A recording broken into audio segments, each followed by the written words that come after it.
Bismillahirrahmanirrahim. Assalamualaikum warahmatullahi wabarakatuh. Waalaikumsalam Alhamdulillahilladzi warahmatullahi alafa baina wabarakatuh. qulubina Alhamdulillahilladzi alafa baina qulubina fa asbana bi ni'mati ikhwana asyhadu an la ilaha illallah wahdahu la syarikalah wa asyhadu anna Muhammadan abduhu wa rasuluhu la nabiyya ba'dah. Allahumma shalli ala Muhammad wa ala ali Muhammad. Alhamdulillah, syukur Allah SWT yang telah memberikan nikmat, rahmat yang hari ini kita masih dalam kondisi satu alfiat, dan kita juga mendoakan kepada kawan-kawan kita yang mungkin hari ini juga sedang dalam kondisi sakit, semoga segera diberikan kesembuhan. Kemudian yang dalam kondisi berhalangan bisa mengikuti di lain waktu, atau mungkin bisa kalau direkam bisa ikut rekamannya.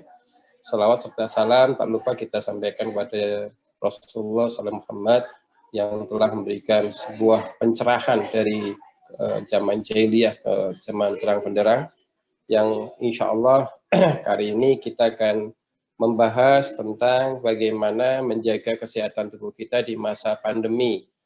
Yang insya Allah untuk pandemi kali ini orang sudah mulai longgar dalam menjaga jarak, dalam masalah hal berinteraksi, karena kemungkinan ada banyak yang OTG, orang tanpa gejala, sehingga seolah-olah virus ini tidak membahayakan. Tetapi di sisi yang lainnya juga ada yang merasakan pandemi ini terasa sangat berat, bahkan sampai kemudian dari beberapa anggota keluarganya yang meninggal dunia. Oleh karena itu, kita sebagai umat Islam bahwasanya itu adalah merupakan sebuah makhluk Allah SWT yang memang ditugaskan Allah untuk menguji daripada keimanan, ya, kemudian pikiran, mental yang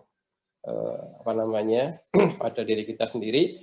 Nah, karena itu kita perlu adanya sebuah kiat-kiat untuk bagaimana menjaga kesehatan di sini.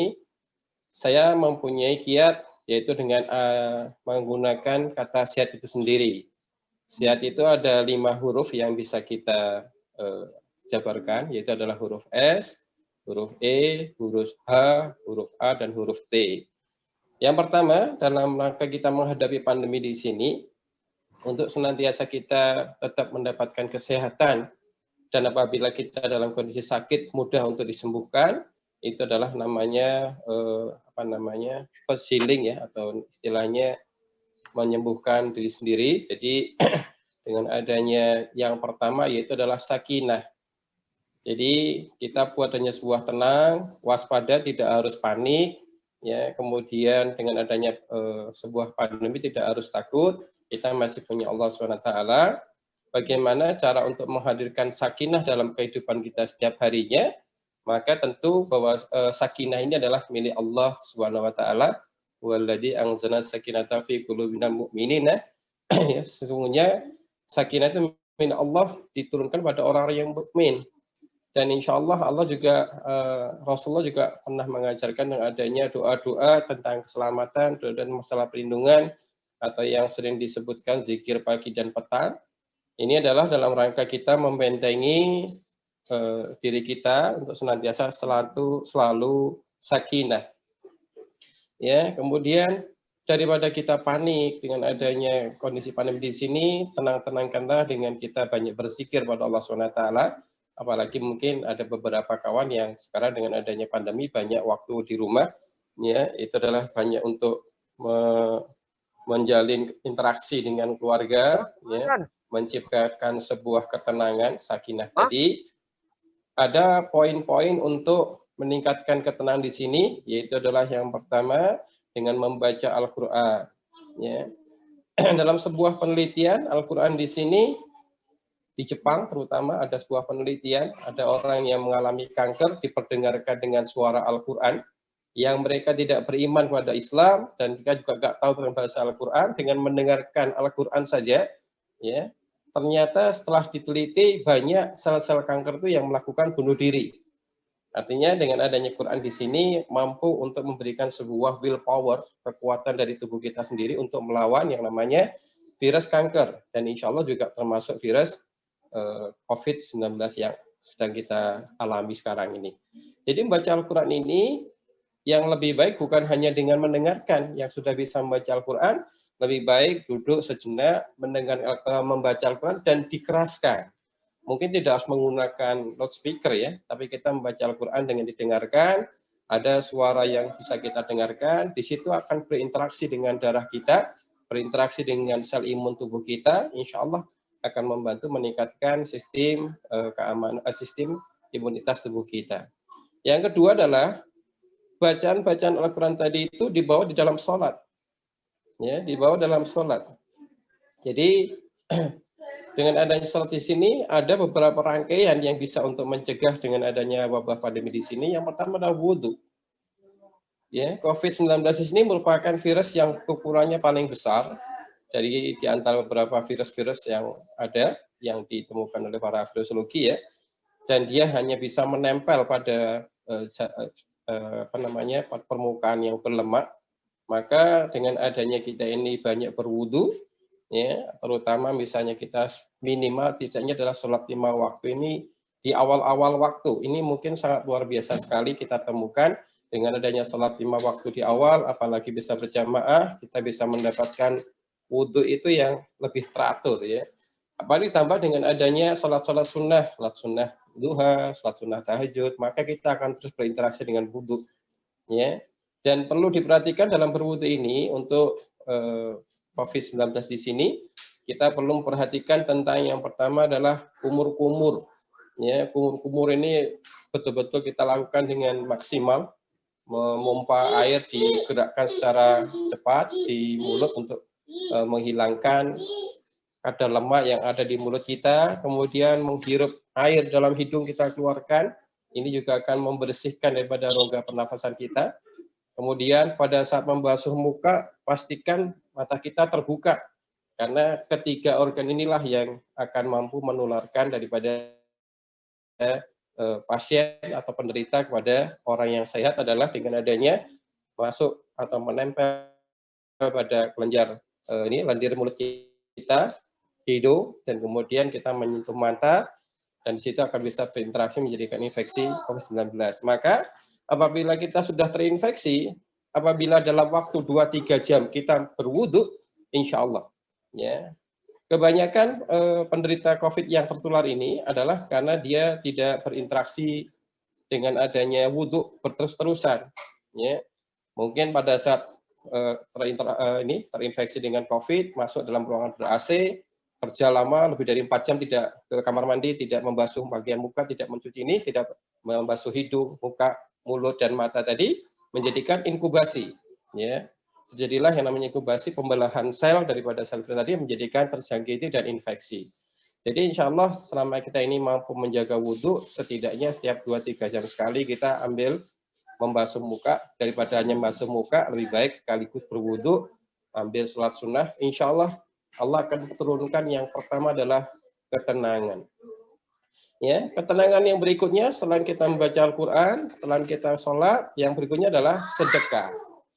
Ingat, sedekah ini banyak manfaat yang bisa kita rasakan. Yang pertama, manfaat sedekah itu adalah dengan adanya memperpanjang usia. Kita mensedekahkan harta kita untuk membangun masjid, selama masjid tadi masih dipakai, kita akan mendapatkan terus pahalanya, meskipun kita sudah tiada. Kemudian, sedekah ini juga bisa mampu mengobati penyakit-penyakit yang kita derita. Ya, banyak orang diberikan pilihan, sakitnya harus dioperasi, harus diberikan pengobatan sedemikian rupa, maka tempuhlah pengobatan ikhtiar secara manusia, dan tempuhlah pula pengobatan dengan menggunakan sedekah. Ya, istilahnya kalaupun kita misalnya mau berobat dengan Allah SWT, layak memberikan sedekah berapa untuk sakit kita. Maka sedekah tadi insya Allah sebagai mahar, ya, untuk sakit kita, bagaimana nanti Allah akan melihat ya seberapa pentingnya kita mengeluarkan sedekah tadi, Allah akan berikan sebuah balasan dengan cepatnya kesembuhan dari sakit yang telah kita derita. Yang ketiga, manfaat sedekah itu adalah dengan adanya mencegah daripada bala. Pastikan setiap kali kita perjalanan, ya, maka kita keluarkan sedekah terlebih dahulu. Supaya apa? Supaya insya Allah Allah akan lindungkan daripada bala, kejadian kecelakaan yang ada di perjalanan dengan kita mengawalkan sedekah. Ya. Di situ. Jadi adalah beberapa manfaat-manfaat daripada sedekah. Yang kedua, tadi setelah kita menghadirkan sakinah di dalam kehidupan kita, yang kedua adalah huruf E. Dalam huruf E ini kalau dalam kesehatan itu adalah dengan mencukupkan enzim yang cukup, ya, enzim yang cukup. Kita kebanyakan kalau misalnya sedang konsumsi makanan, ya, kebanyakan hanya menghadirkan yang enak di mulut kita saja, ya. Tetapi belum tentu baik untuk tubuh kita. Padahal sesungguhnya masa depan yang akan kita rasakan, ya, itu adalah dari kebiasaan apa yang kita lakukan hari ini, ya. Kalau kita kebanyakan yang makan manis, maka kedepannya kita akan dihentikan makan manisnya, atau kadang istilah adalah penyakit diabetes. Kebanyakan makan garam, dinaikkan tensinya sehingga tidak boleh makan garam lagi. Kebanyakan makan yang berlemak menjadikan kolesterol, sehingga kita tidak boleh makan lemak lagi. Yang benar bagaimana? Menyeimbangkan antara makanan tadi, enak di mulut, baik untuk kesehatan, kemudian ada proses-proses menyeimbangkan dari apa yang dimakan, ya, yaitu dengan adanya enzim yang cukup. Enzim ini yang pertama adalah dengan adanya pola makan yang tepat. Jadi makan itu kalau misalnya kita hanya mengambil makan pagi, makan siang, makan malam, maka kebutuhan enzim dalam tubuh kita, produksi enzim dalam tubuh kita insya Allah cukup. Tetapi kebanyakan kita ini, ya, karena mungkin ada kemampuan harta, kemampuan membeli, dan kemudian keinginan yang tidak bisa kita bendung, sudah sarapan pagi, nanti ketemu dengan martabak, makan martabak, ketemu dengan adanya jajanan, makan jajanan, ketemu somai, makan somai terus. Jadi ada aktivitas makan yang berterus-terusan, sehingga menjadikan produksi enzim tubuh kita menjadi berkurang, atau bahkan tidak mencukupi. Dan inilah yang menjadikan tubuh kita menjadi sakit karena efek apa? Antara pola makannya tidak teratur, ya. Jadi kalau kebutuhan makan kita cukup dengan dicukupkan makan pagi, makan siang, makan malam, insya Allah sela-selanya cukup dengan minum air putih. Maka untuk cemilan yang sehat, ya, di antara makan pagi ke makan siang, makan siang ke makan malam, maka cemilannya itu adalah makan buah. Karena buah ini adalah merupakan sumbangan enzim. Jadi tubuh kita memproduksi enzim, kemudian ditambah dengan cemilan makan buah, maka kita akan mempunyai kaya enzim, mempunyai kecukupan enzim, sehingga apa yang kita makan tidak menghasilkan penyakit dalam tubuh kita. Ya, sebenarnya tidak salah kalau misalnya kita ini sudah makan, nanti ketemu dengan somai, makan somai, ketemu bakso, makan bakso, ketemu makan mie ayam, nanti makan siang, nanti ditambah lagi dengan berbagai macam makan ini, ya. Asalkan kita juga mampu menyeimbangkan dari pola makan tadi. Kalau sudah memang kita rasa saya makannya sudah berlebihan ini, maka ada kesempatan kita untuk memberikan sebuah terapi pada tubuh kita, setidaknya kita melaksanakan puasa Senin dan Kamis. Ya, bahkan seminimal-minimalnya Rasulullah juga mengajarkan setidaknya puasa Ayyamul Bid di tanggal 13, 14, 15 di setiap bulan hijriahnya.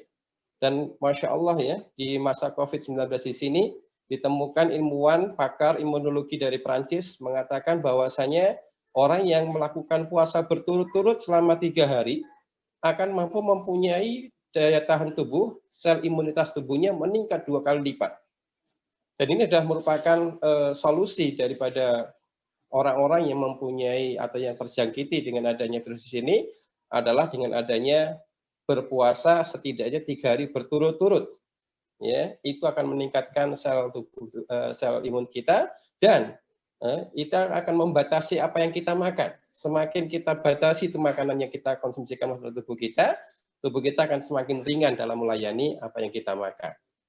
Ya, jadi enzim di sini yang pertama adalah dengan adanya menjaga pola makan, yang kedua adalah menambahkan asupan enzim berupa buah, sayuran, ya, di antara sela-sela waktu makan, atau pada saat kita makan pastikan ada buah, pastikan ada sayur, maka insya Allah akan mendapatkan kecukupan enzim. Yang ketiga adalah, ya, mencegah atau kita berusaha untuk mengkonsumsikan makanan yang tidak memboroskan enzim. Ini mungkin kawan-kawan banyak yang belum paham nih. Apa kira-kira makanan yang membuat enzim kita jadi boros, menjadikan enzim kita cepat habis atau tidak bisa melayani apa yang kita makan. Nah, Rasulullah sudah mengajarkan bahwa sesungguhnya, ya, setidaknya dalam makanan itu tidak mencampur adukan lauk antara lauk darat dengan lauk laut misalnya. Jadi kalau sudah ada ikan laut, jangan makan ayam, dibarengkan dalam satu piring di situ. Ini akan saling menghilangkan nutrisi, bahkan malah menjadikan sampah dalam tubuh kita. Mungkin kita senang ayam, juga senang ikan, gitu kan? Tapi disuguhkan bareng, harus mengadakan pilihan, jangan kemudian diambil semuanya. Yang berikutnya adalah dengan adanya sesuai dengan anjuran Umar bin Khattab mengatakan setidaknya dalam satu porsi yang kita makan, ya pilihlah satu macam saja lauk hewannya. Ya, kalau tahu tempe mungkin bukan termasuk kategori protein hewan ya, masih protein nabati, tidak masalah. Kita mau tahu tempe itu masih belum termasuk yang dihitung sebagai boros enzim. Tetapi kalau misalnya kita mengambil satu piring ya berisi satu porsi nasi, lauknya ada telur, ada daging, ada ayam, ada lagi sosis, ada lagi udang, gabungkan jadi satu di situ ya. Maka masing-masing protein hewan tadi itu akan diproses tubuh kita dengan menggunakan enzim masing-masing dalam tubuh kita. Semakin banyak varian enzim binatang atau enzim hewan yang kita konsumsikan, ya, semakin banyak pula tubuh kita akan melayani enzim yang dikeluarkan untuk memproses apa yang kita makan. Jadi sebaiknya kalau untuk kita mengkonsumsi makanan supaya enzim kita nggak boros, kalau sudah ngambil ayam, ambil ayam saja. Kalau sudah ambil telur, telur saja. Kalau sudah ambil ikan, ikan saja. Ya, dengan adanya di sini, insya Allah semakin sederhana pemrosesan protein hewan di sini akan semakin mudah untuk dicerna. Ya. Yang berikutnya adalah untuk menghindarkan makanan-makanan olahan. Semakin panjang rantai olahannya, ya semakin berat dibaca oleh tubuh kita. Contohnya apa? Banyak sekarang sajian-sajian makanan ini ya frozen food, termasuk sosis, nugget, bakso ya. Ini mungkin secara praktis mudah dan gampang sekali kita ambil, tetapi di sini karena sudah diproses, ditambah dengan tepung, kemudian macam-macam prosesnya itu kan, ini akan menjadikan prosesnya pada saat kita konsumsikan akan lama dicerna dalam tubuh kita. Ya, jadi kalau mengkonsumsikan lebih baik ayam itu diolah sebagaimana ayam, mungkin digoreng atau disayur, ya masih bentuknya ayam begitu, bukan untuk diolah dengan macam-macam. Ini adalah merupakan tips bagaimana kita ini menjaga enzim dalam tubuh kita. Itu ada 3 macam tadi. Yang pertama adalah dengan adanya mengatur pola makan. Seburuk-buruknya daripada tubuh kita adalah perut kita. Ya, semakin sering diisi dengan makanan, itu semakin buruk kondisi perut kita. Semakin sederhana daripada apa yang dimasukkan dalam perut kita, semakin ringan kinerja tubuh kita. Ya, jadi silahkan nanti mulai di di manage. Saya kalau makan pagi jam sekian, makan siang jam sekian, makan malam sekian itu kan. Kalau misalnya nanti mungkin ada acara meeting atau mungkin difasilitasi di kantor ada cemilan-cemilan, jajanan dan sebagainya, tahanlah, gitu kan. Ditahan, disimpan untuk digabungkan ke makan siang, untuk digabungkan ke makan malam, gitu kan. Jadi kita tidak banyak untuk ngemil ya. Ngemil ini semakin kita sering ngemil, semakin berbahaya bagi tubuh kita. Kenapa? Mulut kita ini adalah satu-satunya gerbang yang terbuka, yang berinteraksi dengan udara, di mana banyaknya bakteri, virus yang ada di dalam sekitar kita ya. Kalau kemudian kita makan terlalu sering, maka bakteri yang ada di dalam mulut kita ini akan semakin sering kita masukkan. Kita akan semakin terus dihadapkan dengan makanan, diolah, juga bakteri yang kita masukkan harus diperangi. Maka kenapa disebutkan bahwasanya kalau berbekam tidak boleh setelah makan. Karena pada saat orang yang setelah makan itu sistem imunnya menurun. Ya, sistem imunnya menurun. Gula darahnya juga akan naik. Ya, sehingga tidak boleh berbekam setelah makan. Nah, bayangkan kalau misalnya tubuh kita ini keseharian kok makan terus itu kan, sering jajan. Nah, ini menjadikan tubuh kita akan semakin mudah melemah. Ya, yang berikutnya adalah mensederhanakan tentang lauk. Ini terkadang mungkin nanti bisa disampaikan kepada ibu-ibu atau para istri ya, tentang adanya mensiapkan makanan. Ya, pengennya bikin nasi goreng spesial buat keluarga. Nasi gorengnya sederhana, tapi ada irisan sosis, ada irisan bakso, suiran ayam, ada telur gorengnya, ditambah dengan cuminya, ditambah dengan macam-macam topping. Ya. kalau dilihat mungkin bagus, enak, tetapi sesungguhnya itu adalah menjadikan yang namanya junk food, enak di mulut, sampah di perut gitu kan. Jadi lebih baik dengan konsumsi makan yang sederhana, tidak masalah ya. Ayam mau 1 ekor kita makan, yang penting hanya ayam saja pada saat itu, insya Allah tubuh kita mampu untuk memproses apa yang kita konsumsikan. Ini adalah tentang masalah kecukupan enzim. Yang berikutnya adalah huruf H, yaitu adalah husnudon. Ya. Husnudon, senantiasa kita bermindset positif. Kadang-kadang ibu-ibu ini kenapa banyaknya faktor ibu-ibu yang mudah mengalami kesakitan. Ya, ibu-ibu ini orangnya baperan. Sesuatu yang tidak sreg biasanya langsung naik darah, langsung naik tensi, langsung perasaannya terganggu begitu. Sering-seringnya rumah kotor itu kan, wah.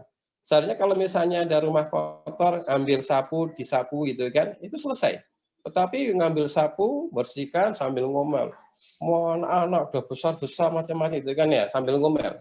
Ya, ini akan mempengaruhi pada kinerja hormonnya. Jadi dengan adanya husnudzon pada Allah SWT, semuanya berprasangka baik, ini akan bisa mengatur hormon tubuh kita.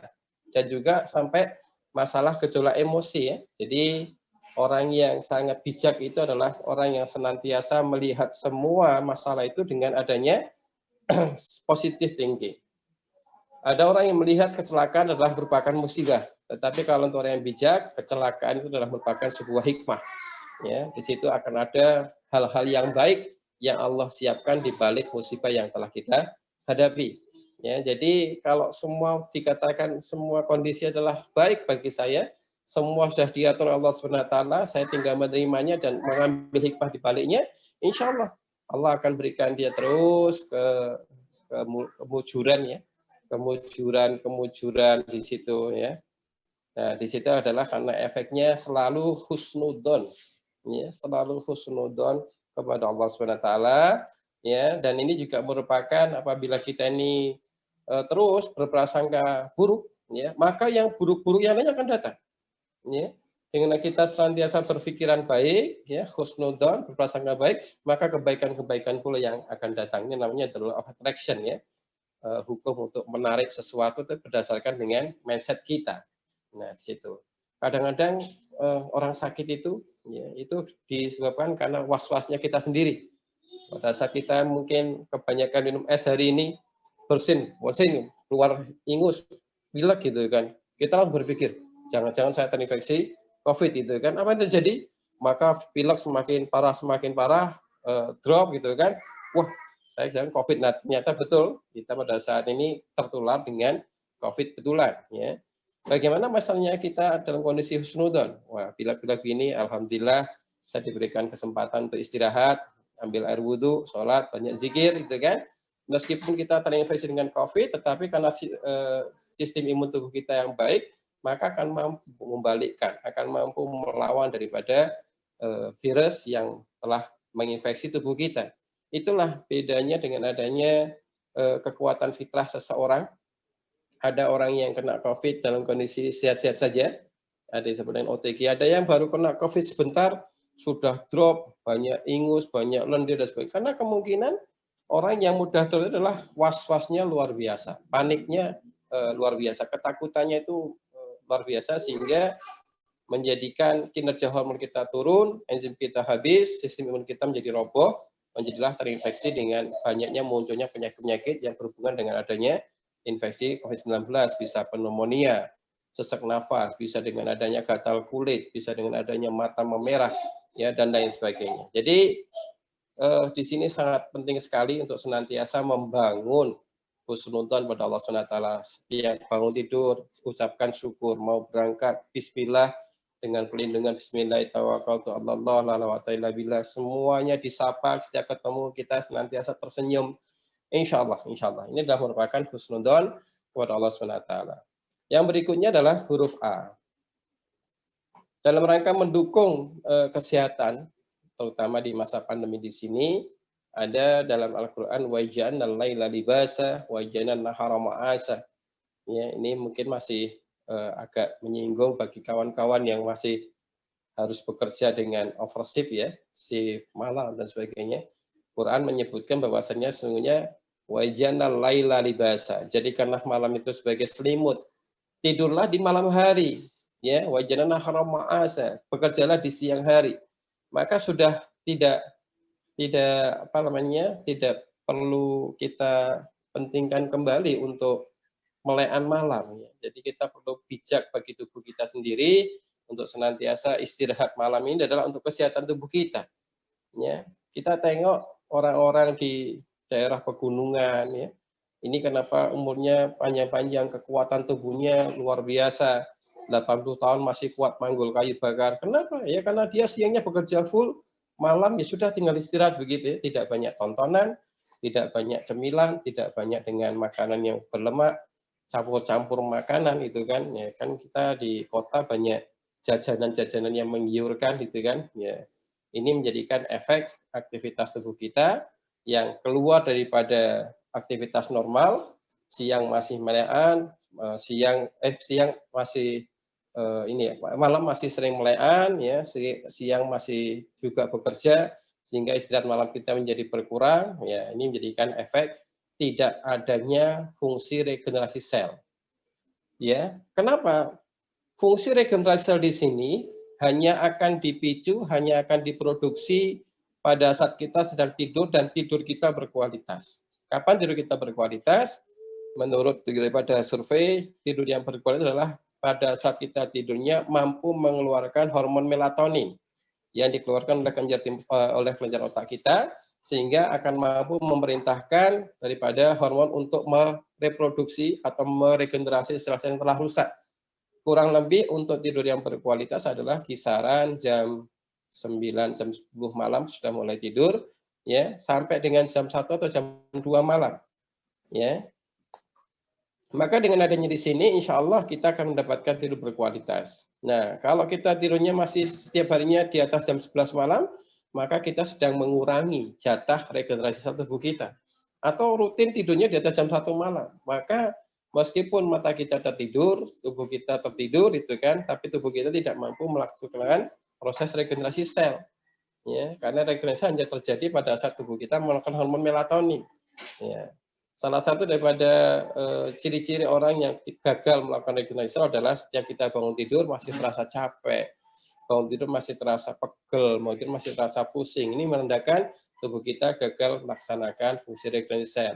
Oleh karena itu mungkin untuk bijak membuat sebuah jadwal, ya, bahkan mungkin saya juga di sini sering memberikan kajian dengan para asatidz, para ustadz, ya, yang mungkin harus surok, harus rapat, apalagi ada pilkada macam-macam harus sampai malam-malam begitu. Saya sampaikan, ya, bahwa yang namanya tidur lewat malam itu enggak fitrah. Fitrah kita tidurnya adalah di awal waktu, bangunnya di awal waktu sholat tahajud. Kalau memang seharusnya memang kerjanya seperti itu, setidaknya dalam 1 minggu, dalam 1 pekan, kita itu mewajibkan waktu tidur berkualitas. Ya, semisal mungkin di sini ada beberapa asatidz yang harus meeting, rapat-rapat, dakwah dan sebagainya sampai tengah malam, ya. Tentukan 1 hari untuk kita melaksanakan istirahat berkualitas. Pokoknya setiap hari Selasa atau hari Rabu atau hari apapun itu kan, matikan handphone di jam 9 malam, kemudian segera tidur, ya. Dalam misalnya nanti tanya, kemarin kemana aja, HP-nya kok tidak diaktifkan? Ya, jawab saja, sedang tune up, gitu ya.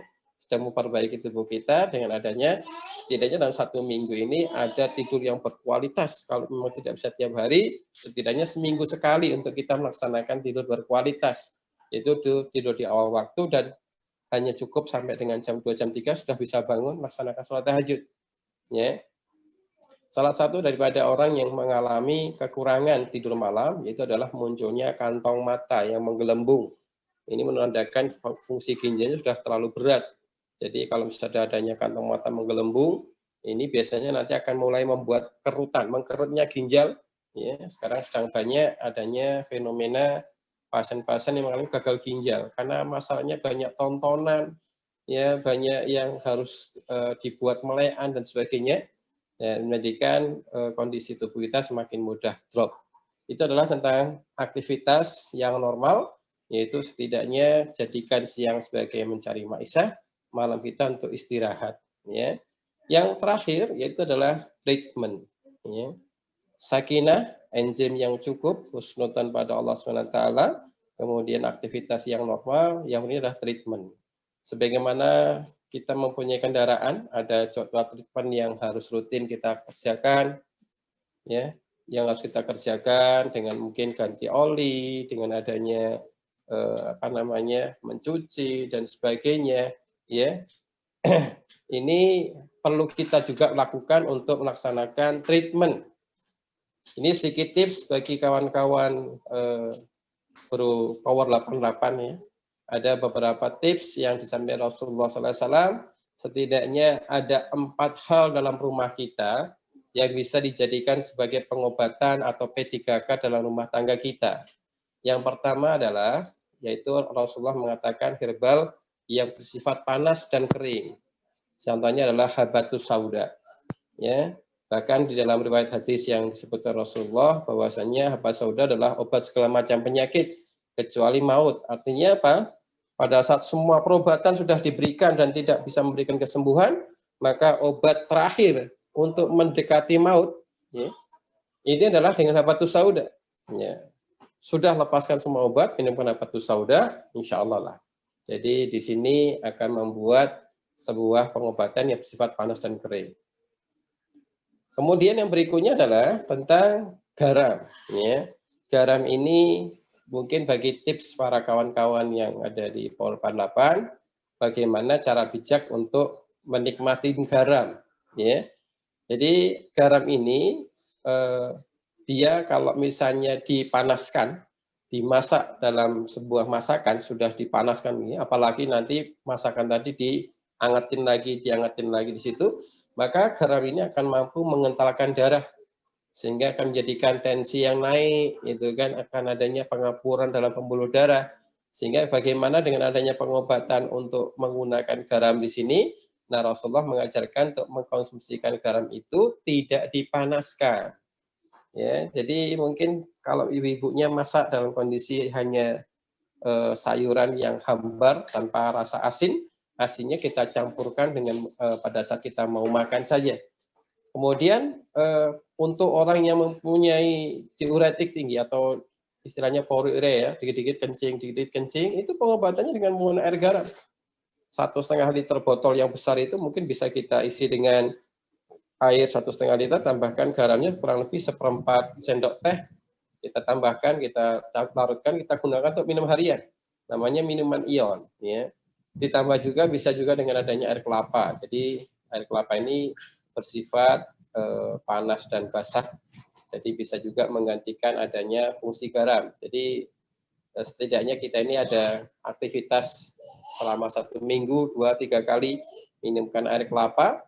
Ya, sudah terbukti penelitian di mana-mana di dalam air kelapa ada manfaatnya, terutama untuk pengobatan, tetapi tidak baik untuk orang yang mengalami gagal ginjal.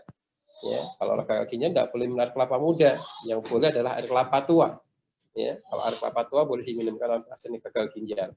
Jadi yang pertama dari habatus sauda, yang kedua adalah garam. Jadikan garam ini untuk pengobatan, yaitu adalah dengan dilarutkan dalam sebuah air untuk terapi orang yang sering kencing, dijilat atau dikenyot gitu ya. Untuk orang yang mengalami kembung, sakit mah tidak perlu dengan menggunakan obat-obatan sakit mah. Cukup contoh dengan Nabi, jilat dengan menggunakan garam, dikulum-kulum pakai ludah, setelah ludah terkumpul ditelan. Ya, ulangi beberapa saat, insya Allah lambung kita akan stabil kembali, insya Allah akan menghilangkan daripada masuk angin, gitu ya. Kemudian garam ini juga mampu bisa mengobati atau pasien yang mengalami keracunan. Bila ada keracunan harus mencari air kelapa yang susah, maka kita bisa dengan melarutkan garam beberapa mungkin sepucuk sendok teh dengan air hangat 1 gelas, minumkan. Maka insya Allah apabila pasien ini mengalami keracunan pada lambungnya akan dimuntahkan dengan menggunakan air garam tadi. Ya, itu adalah treatment yang kedua, setidaknya ada garam. Yang ketiga, herbal atau makanan yang bersifat basah dan dingin. Ini adalah Nabi mencontohkan dengan adanya madu atau kurma atau keduanya. Ya, jadi ada sebuah kisah orang yang mengalami sakit kepala dan sakit perut yang luar biasa sakitnya. Nabi mengatakan minumlah madu, gitu kan? Minumlah madu sampai 3 kali orang itu bolak-balik ya, setelah minumkan madu 3 kali dengan dosis yang tinggi, dia bisa mengeluarkan feses, ya, bisa mengeluarkan BAB, hanya BAB-nya perutnya sembuh dari sakitnya, kepalanya juga sembuh dari sakitnya gitu kan. Kemudian kurma adalah merupakan buah yang diberkahi Allah SWT, paling tinggi kadar seratnya, ya, kemudian energi kalorinya juga sangat tinggi. Ya, pastikan jika kita punya kemampuan untuk membeli kurma, ya, konsumsikan setiap pagi dengan kurma, mampu menjaga daripada anemia, mampu menjaga dari kecukupan enzim, mampu menjaga daripada serat yang kita butuhkan. Maka insya Allah dengan kurma ini Allah juga memberikan sebuah berkat. Bahkan ada hadis yang tertentu menyebutkan adanya kalau mengkonsumsikan kurma ajwa, ya, 7 butir, insya Allah akan terjadi pada penyakit sihir. Ya. Ini tentunya adalah dengan adanya sebuah jaminan orang yang mempunyai atau yang mengkonsumsikan kurma, tubuhnya tidak mengalami yang namanya darah rendah atau kurang darah. Ya. Maka insya Allah dengan hanya kurma di sini akan mampu meningkatkan kepingan darah kita, ya, menjaga daripada adanya serangan-serangan sihir yang dijanjikan oleh Rasulullah SAW yang mengkonsumsikan kurma ajwa 7 butir, insya Allah daripada penyakit-penyakit sihir. Dan yang keempat, yang terakhir yang bisa dijadikan sebagai cadangan dalam di rumah tangga kita adalah cuka. Tetapi cuka yang disampaikan Nabi adalah cuka atau khol, ya, itu adalah cuka dari kurma. Kalau kita ada cuka kurma, kita bisa sediakan cuka yang ada di Indonesia bisa dengan cuka apel, tetapi tidak cuka dapur. Kalau cuka dapur ini kemurnian daripada cukanya biasanya sudah ditambahkan dengan bahan-bahan kimia, ya, bersifat korosif. Sementara kalau untuk cuka-cuka yang alami, maka insya Allah salah satu cirinya adalah apabila cuka yang alami ini kita seduhkan dengan air putih, diminumkan pada saat perut kosong, orang yang sakit mah tidak perih perutnya, itu cukanya bagus. Ya. Tapi kalau orang makan cuka, makan acar tadi, kemudian kok sakit perut, ya, mual, kembung, dan sebagainya, itu cukanya nggak bagus.